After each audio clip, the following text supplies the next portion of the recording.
Well, happy Saturday, folks. The real Captain Kirk here. We're live from One Bethlehem Plaza here in downtown Bethlehem here on the 18th of January. And if you've listened to these videos here over the past year, you've heard us say that this past fire season would be the worst in 4 years in 2024, and we said that a year ahead, and that this season, 2025, would be the worst in 10 years with expanding drought. So epic fire season was in the projections here, and sadly, in fact, even if you read our reports here, these are client severe weather reports, goes all the way out through winter of this next year, 2025. Talked about in the winter report that actually we'd have a potential system similar to the big smokehouse fire we had in Texas last year. That was the second biggest in history, and we projected something similar for the Southwest California here this year, and sadly it's happened. This is just getting started. Folks in California, it's unfortunately just going to be, and it'll expand throughout the West. Drought, fires is going to be the big theme, unfortunately, in the West this year. So again, we are projecting 54% above average. And again, go back and look at 2022, 2023. California was very wet, lots of snow. All that underbrush grows, no fires the last, in fact, 2023 was the least in decades for fire terms acres burned.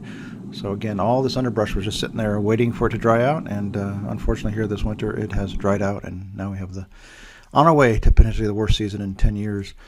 Drought has made a wild change here for 2024. It went from June, we were at 26% in dry to drought phases, meaning the country was very, very wet back in June of 2004. Then by November of this past year, it went up to 88% of the country, near historic highs. We're now back down to about 62% of the country in dry to drought phases. This may improve a bit, but it's going to expand in the west and across the north. So a map left there. Look for that expansion all the way around the west, the plains, the northern Rockies, even into New England again, where they had fires last year. Might have to contend with some of that again this year. For farmer clients here, I got a few hundred of you. Farmcast page 5 has been updated, so check that out again. And we will have our 2025 Ag Outlook here for you guys here this week, Wednesday, so a little bit earlier than last year. So again, check out page 5 of your Farmcast. Gives you what we think in terms of nitrogen needs, soil moisture, fungicide, you name it, really kind of what the trends are specifically for your zip code. Looking at weekly snowfall trends here, again, this is a U.S. index. So bars are where it's snowier than last year. Yellow bars are less snowy than last. We're in a kind of a lull here this week. This was the polar vortex last year, so we're way, way down off the extremely frigid, snowy conditions we had for 1 week. Really, that was winter of 2023-24 last year, was middle January, and then pretty much nothing after that. So, again, the good news is we're going to have an uptick here in snow here this coming week across the south and east. So looking at NOAA's depiction here of season-to-date snowfall, U.S. overall down about 3% versus last year. But if we look right along the East Coast and aggregate those cities, it's actually the East Coast is the snowiest in 6 years. So got off to a snowy start in New England, the Great Lakes, lulled a bit here lately, and then that's actually going to pick up here this week. So again, snowy spots pretty much the east and not so much the west. World season-to-date snowfall, I guess the better depiction I hear like here is the trend versus last year. All these purples are 300% plus more than a year ago. So all across Canada, Deep South, Ohio Valley, Mid-Atlantic are the big winners, not so in the West. We look at last week, World Summer here, ending today, 18 January here in the U.S. Again, we're up against the polar vortex, so it was 8.1 Fahrenheit warmer than last year. That's still below average, 13th coldest in 40 years nationally. Drier than last year, driest in 16 years, fourth driest in 40 years.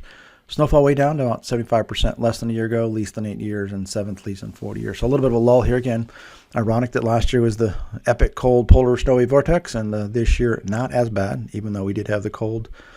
Most of the other parts of the world are pretty much on the warm, dry side. Exception would be down there in Brazil. Cold and wet, again, by their standards. It's, again, summertime, so it's cool and wet, good for their crops. We look at the polar vortex here. Normally, if it's very symmetrical, we keep all that cold air bottled at the North Pole. So it's really not symmetrical. It's more elongated. It's kind of called a cross-polar flow vortex. So it elongates.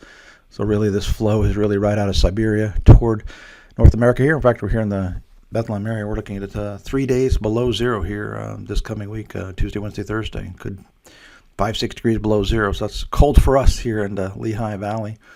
Looking at this week here again, you can see the polar vortex invading the country here. So week ending the 25th.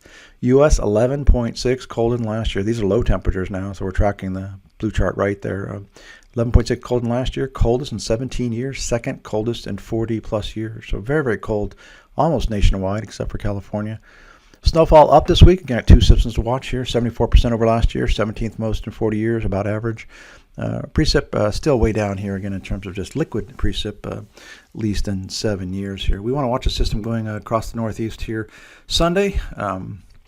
Anywhere from the models that are pretty much on the lighter side, 4 to 6 inches, but Weather Service NOAA is actually going more like 6 to 11 for our area here in eastern PA and up the Appalachians into New England. So we'll see. It's definitely a 4 to 10 inch type event for getting really from West Virginia up into Maine. And we'll look at that 6-day snowfall here. So you can see it here again, 2, 4, 5 inches of snow here across West Virginia, eastern PA, northern New Jersey. Kind of fizzles here Monday. Tuesday is a big deep south system here. This is all the way to the coast, the beaches. So we're talking accumulating snow. For some areas, this will be the biggest snowstorm in decades. Again, for the deep south beaches of the, even Florida, Panhandle of Florida. We'll have to see here if the cold air keeps this system pushed off. Mid-Atlantic looks like Cape Hatteras could have a decent snowstorm of 4, 5, 6, 8 inches of snow. We'll see if that turns the corner here, comes up the east coast, but frigid for sure. This is going to be sub-zero day here, Wednesday, Thursday. So Thursday, again, things dry out here because it's just the whole country's downright cold. So we aggregate the 6-day trends here. So 29% more than last year, 12th most in 40 years, above average, and snow for about 59% of the U.S. population. And again, that's deep south and east. Look at next week here, getting the first day of February. Hard to believe it's coming that quick here. Groundhog Days, I think, on the 2nd. Look at the temperature trends here again, 9.5 colder than last year, 16th cold in 40 years, so below average. So again, a cold trend for sure from a year ago. Map inset left there. Snowfall again up about 225%. We'll see. Again, models are struggling here with things even just a few days out, let alone next week. So again, there's probably more snow here in the forecast than depicted. 6% wetter than last year. Wettest in 4 years. 8th wettest in 40 years. So that kind of is unsettling when you're cold and wet. You could throw in some big surprise snowstorms here in that next week, late January time frame. Aggregating all these world 2-week temperature outlooks here through the 1st of February. Again, the cold spots here in the U.S. and Canada.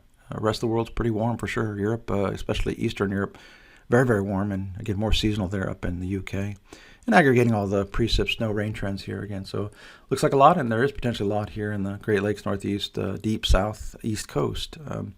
We'll end here with a little more information on Farmcast since we talked about that here today. Again, a promotional video on what Farmcast is all about. Again, farmers are obviously planning for this crop season, and again, we'll have a great video out for you here middle of this week. So folks, enjoy the video here, and we'll talk to you again this time next week.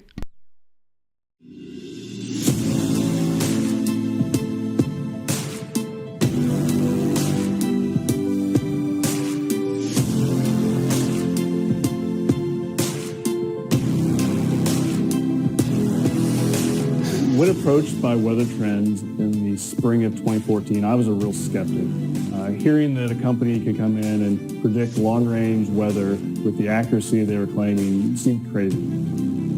That spring, our first touch of realizing that there was something there was they showed planting windows really early on and then really some rainouts for a lot of our seed production facilities.